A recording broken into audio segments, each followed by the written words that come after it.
अस्सलाम वालेकुम स्टूडेंट्स।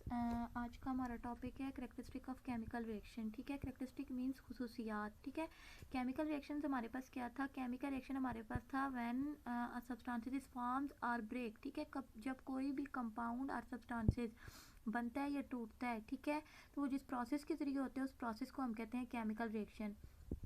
तो इस चैप्टर में आपको कुछ उसकी करेक्टरिस्टिक बताई गई हैं जिन करेक्टरिस्टिक की बेस पे कोई भी रिएक्शन होता है। ठीक है, तो वो करेक्टरिस्टिक सबसे पहले आ जाती हैं जी, आपके पास 5 करेक्टरिस्टिक हैं। ठीक है, जब कोई भी केमिकल रिएक्शन होता है तो ये खुसूसियात उस रिएक्शन में अकर होती हैं। ठीक है, तो सबसे पहले हमारे पास करेक्टरिस्टिक आ जाती है एवोल्यूशन ऑफ गैस। एवोल्यूशन का मतलब होता है एवोल्यूशन की गैस का बनना, ठीक है, या गैस का रिलीज होना। ठीक है, तो जब कोई भी केमिकल रिएक्शन होता है तो उसमें क्या होता है? गैस रिलीज होती है। During any chemical reaction gas can produce और रिलीज। तो आपके पास कार्बन डाइऑक्साइड जब ऑक्सीजन के साथ रिएक्शन करेगी तो कार्बन डाइऑक्साइड गैस की फॉर्म में ही रिलीज होगी। ठीक है, और भी बहुत से रिएक्शंस होते हैं जिनमें जो है आपके पास गैस रिलीज होती है इन द फॉर्म ऑफ बबल्स। ठीक है, नेक्स्ट आपके पास आ जाता है फॉर्मेशन ऑफ प्रेसिपिटेट। ठीक है, फॉर्मेशन ऑफ प्रेसिपिटेट। प्रेसिपिटेट आपके पास क्या होते हैं? Insoluble substances. ठीक है, इनसॉल्युबल का मतलब होता है अनडिजॉल्व।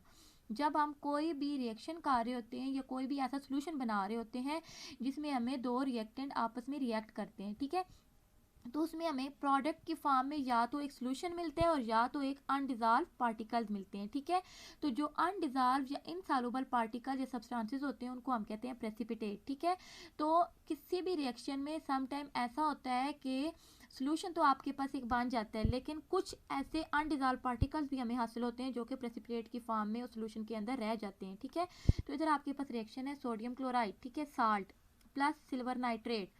सिल्वर नाइट्रेट जब आपस में रिएक्शन करेंगे तो सोडियम इधर से नाइट्रेट के साथ रिएक्शन करके सोडियम नाइट्रेट बना देगा, प्लस सिल्वर आपके पास इधर से क्लोरीन को लेके आपके पास AgCl। ये आयन एक्सचेंज रिएक्शन भी कहलाता है। आयन एक्सचेंज का मतलब होता है कोई भी कंपाउंड हो तो पहले पे पॉजिटिव और दूसरे पे नेगेटिव साइन आता है। ठीक है, तो ये आयन एक्सचेंज रिएक्शन होगा कि एक का नेगेटिव दूसरे के पॉजिटिव की तरफ और दूसरे का पॉजिटिव दूसरे के नेगेटिव की तरफ रिएक्ट करेगा।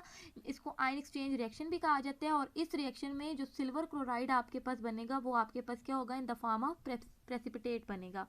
नेक्स्ट आपके पास आ जाता है change in colour. Change in colour आपके पास आता है रस्टिंग। ठीक है, जब हम कोई भी रस्टिंग मतलब कोई भी केमिकल रिएक्शन हो रहा होता है तो उसमें कोई भी कंपाउंड अपना कलर चेंज कर देता है। ठीक है, जैसे आपके पास आयरन है, ठीक है, ये ग्रेश ब्लैक कलर में होता है। ठीक है, आयरन जब आयरन को हम in the presence of air छोड़ते हैं तो आपके पास ये किस में कन्वर्ट हो जाता है? ये आपके पास जंग में कन्वर्ट हो जाता है। तो इसको हम कहते हैं rusting of iron, change in colour, कि जब आयरन को हम जंग लगता है, ठीक है, तो वो रेडिश ब्राउन कलर में चेंज हो जाता है और आपके पास उसका कलर चेंज हो गया है केमिकल रिएक्शन के दौरान। ठीक है, नेक्स्ट आपके पास आ जाता है change in state. Change in state आपके पास क्या है कि 3 तरह की मैटर की स्टेट्स होती हैं, एक सॉलिड, एक लिक्विड और एक गैस। ठीक है, तो सबसे पहले क्या होता है कि जो आपके पास ऐसे रिएक्शन भी होते हैं जो रिएक्टेंट में और स्टेट में होते हैं और प्रोडक्ट में वो कन्वर्ट होके और स्टेट में हो जाते हैं। जैसे आपके पास वाटर है, ठीक है, तो वाटर आपके पास हाइड्रोजन गैस और ऑक्सीजन गैस की प्रेजेंस में बनती है और आपके पास water in the form of liquid आपको हासिल होगा। और दूसरा, आप कोई भी कैंडल ले लो, कैंडल आपके पास सॉलिड फॉर्म में होती है और जब हम इसको हीट करते हैं तो वो हमारे पास water vapours plus carbon dioxide form में हमें मिलती है। ठीक है, फिफ्थ वन करेक्टरिस्टिक आ जाती है चेंज इन टेम्परेचर। जब हम कोई भी रिएक्शन करते हैं तो हमें रिएक्शन करवाते हुए सम टाइम हमें टेम्परेचर देना भी पड़ता है या उस रिएक्शन के दौरान टेम्परेचर रिलीज भी होता है। ठीक है, तो जहाँ पर हमें टेम्परेचर देना पड़ता है, जहाँ पर वो रिएक्शन टेम्परेचर को एब्जॉर्ब करता है, उसको एंडोथर्मिक रिएक्शन कहा जाता है। ठीक है, ऐसा केमिकल रिएक्शन जिसमें हम टेम्परेचर देते हैं और टेम्परेचर एब्जॉर्ब करता है कोई भी रिएक्टेंट, ठीक है, तो प्रोडक्ट बनाते हुए जब वो टेम्परेचर को एब्जॉर्ब करेगा तो वो आपके पास एंडोथर्मिक रिएक्शन होगा। और जब वो कोई भी रिएक्टेंट आपस में रिएक्ट करके टेम्परेचर को रिलीज करेगा तो वो आपके पास आ जाता है एक्सोथर्मिक रिएक्शन। ठीक है, और इसकी भी बहुत सी एग्जांपल है जो आगे आप लोग रीड आउट करोगे। नेक्स्ट टॉपिक हमारे पास आ जाता है law of conservation of math. ठीक है, law of conservation of math के ऐसे बहुत से रूल्स और लॉज होते हैं जिनकी बेस पे हम बहुत से काम करते हैं या जिनकी बेस पे हम स्टडी या वर्क करते हैं। ठीक है, तो ये एक लॉ है। इस लॉ की आपके पास हिस्ट्री क्या आ जाती है? 1785 में, ठीक है, एक फ्रेंच केमिस्ट थे लिवाइजर, उन्होंने ये लॉ प्रपोज किया था। इस लॉ की डेफिनेशन क्या है? Mass can neither be created nor destroyed, ठीक है, but it can change or convert from one form to another, कि मैथ ना तो हम बना सकते हैं ना ही हम उसको ख़त्म कर सकते हैं, लेकिन हम उसको कन्वर्ट कर सकते हैं। इसमें लॉ में उन्होंने क्या बताया था कि कोई भी मैथ ना तो क्रिएट हो सकता है ना ही डिस्ट्रॉय हो सकता है, बल्कि कन्वर्ट हो सकता है एक फॉर्म से दूसरी फॉर्म के अंदर। तो हम इसमें 3 पॉइंट करेंगे, ठीक है। 3 पॉइंट हमारे पास कौन से हैं? एक है क्रिएटेड, एक है डिस्ट्रॉयड और एक है कन्वर्ट। क्रिएटेड क्या है? Like this marker and this folder, ठीक है, आप इस फोल्डर को ले लो। तो इसमें क्या है कि आप इस मार्कर या इस फोल्डर, ये दोनों किससे? ये प्लास्टिक से मिलके बना है और फोल्डर वुड से, ठीक है। तो ये आपके पास एक स्पेसिफिक चीज़ है जो हमें अवेलेबल है, ये हमें बनी हुई है, ठीक है, लकड़ी है, ये हम वुड जो है वो किससे लेते हैं? दरख्तों वगैरह से लेते हैं, ठीक है।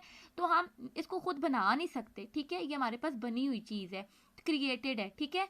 फिर डिस्ट्रॉयड, जब हम वुड को बर्न करेंगे, जलाएंगे, तो ये ख़त्म नहीं होगी, बल्कि किस में कन्वर्ट हो जाएगी? हमारे पास कोल में, ठीक है, कोयले में कन्वर्ट हो जाएगी। तो इसमें जो तीसरा पॉइंट आ जाता है कन्वर्ट, तो ये इन्हीं 2 पॉइंट की बेस पे आ जाता है कि किसी भी मैस को ना तो हम बना सकते हैं और ना ही हम डिस्ट्रॉय कर सकते हैं, ठीक है, ख़त्म कर सकते हैं, बल्कि एक फॉर्म से दूसरी फॉर्म में कन्वर्ट कर सकते हैं। ये ओवरऑल डेफिनेशन आ जाती है लॉ ऑफ मैस एक्शन की, ठीक है। लेकिन law of conservation of maths की, ठीक है। लेकिन law of conservation of maths जो है वो इन केमिस्ट्री, ठीक है, जब हम केमिकल रिएक्शन में हम इसको स्टडी करेंगे तो ये आपके पास आता है math of reactant always equal to math of product. Reactant का मैथ हमेशा प्रोडक्ट के मैथ के इक्वल रहेगा, ठीक है। कभी भी अगर हम फॉर एग्जांपल 2 kg ऑक्सीजन लेते हैं तो प्रोडक्ट में हमें 4 kg ऑक्सीजन कभी भी हासिल नहीं हो सकती, ठीक है। इसी तरह अगर हम 2 kg ऑक्सीजन लेंगे तो प्रोडक्ट में भी 2 kg ऑक्सीजन ही बनेगी। तो रिएक्टेंट, ठीक है, रिएक्टेंट का मैथ जो होगा वो प्रोडक्ट के मैथ के हमेशा इक्वल रहेगा। ये law of conservation of math था, ठीक है। दूसरी इसकी एग्जांपल आ जाती है रस्टिंग ऑफ आयरन, जो अभी आप लोगों ने पीछे कैरेक्टरिस्टिक में देखा था, लोहे को जंग लगता है, ठीक है। आयरन को जब हम in the presence of moist air, नमी वाली हवा में उसको रखेंगे तो ऑक्सीजन क्या करेगा? उसके साथ रिएक्ट करके आयरन ऑक्साइड बनाएगा, जो कि आपके पास क्या आ जाता है? रस्ट आ जाता है, ठीक है। ये रस्टिंग ऑफ आयरन वाला फॉर्मूला है। तो ये रस्ट क्या है आपके पास? जितना मैथ इधर आयरन और ऑक्सीजन का रिएक्टेंट में है, उतना ही मैथ आयरन और ऑक्सीजन का किस में होगा? प्रोडक्ट में होगा। कार्बन प्लस ऑक्सीजन, कार्बन को जब हम ऑक्सीजन के साथ रिएक्ट करवाएंगे, ठीक है, कार्बन डाइऑक्साइड प्लस ऐश बनेगी, ठीक है, एक गैस बनेगी और साथ में कुछ राख, ठीक है। तो ये भी क्या होता है कि आपके पास जब कार्बन और ऑक्सीजन का मैथ हम कैलकुलेट करेंगे इन रिएक्टेंट, तो प्रोडक्ट में गैस और ऐश का मैथ भी उसके इक्वल होगा, ठीक है। आ जाता है केमिकल इक्वेशन। केमिकल इक्वेशन क्या है? केमिकल रिएक्शन आप लोगों ने देखे हैं, ठीक है, ये आपके पास एक केमिकल रिएक्शन है जो भी आप लोगों ने किया था इन कैरेक्टरिस्टिक। सिल्वर नाइट्रेट को जब हम सोडियम क्लोराइड के साथ रिएक्ट करवाते हैं तो सिल्वर क्लोराइड और सोडियम नाइट्रेट बनता है। अब ये ओवरऑल जो आपके पास ये रिएक्शन लिखा हुआ है, ठीक है, इसको हम कहते हैं chemical equation. Representation of chemical reaction is called chemical equation. जब केमिकल रिएक्शन को हम रिप्रेजेंटेशन की फॉर्म में लिखते हैं, एलिमेंट्स की फॉर्म में लिखते हैं, तो वो आपके पास क्या होगा? केमिकल इक्वेशन होगा। जैसे आपके पास ये सिल्वर Ag, ठीक है, ये एक एलिमेंट है, लाइक ऑक्सीजन आपके पास एलिमेंट है, कार्बन आपके पास एलिमेंट है, कार्बन डाइऑक्साइड आपके पास कंपाउंड है, इन सब के सिंबल हैं, फार्मूला हैं, ठीक है। इसी तरह रिएक्शन को जो फार्मूला होता है, जो रिएक्शन को फार्मूले की फॉर्म में लिखते हैं, वो आपके पास कहलाता है केमिकल इक्वेशन। और केमिकल इक्वेशन हमें रिएक्टेंट और प्रोडक्ट के बारे में बताती है, ठीक है, बैलेंस के बारे में बताती है और फिजिकल स्टेट के बारे में बताती है, ठीक है। फिजिकली हमें पता चल रहा होता है कि आपके पास रिएक्टेंट क्या है, ठीक है।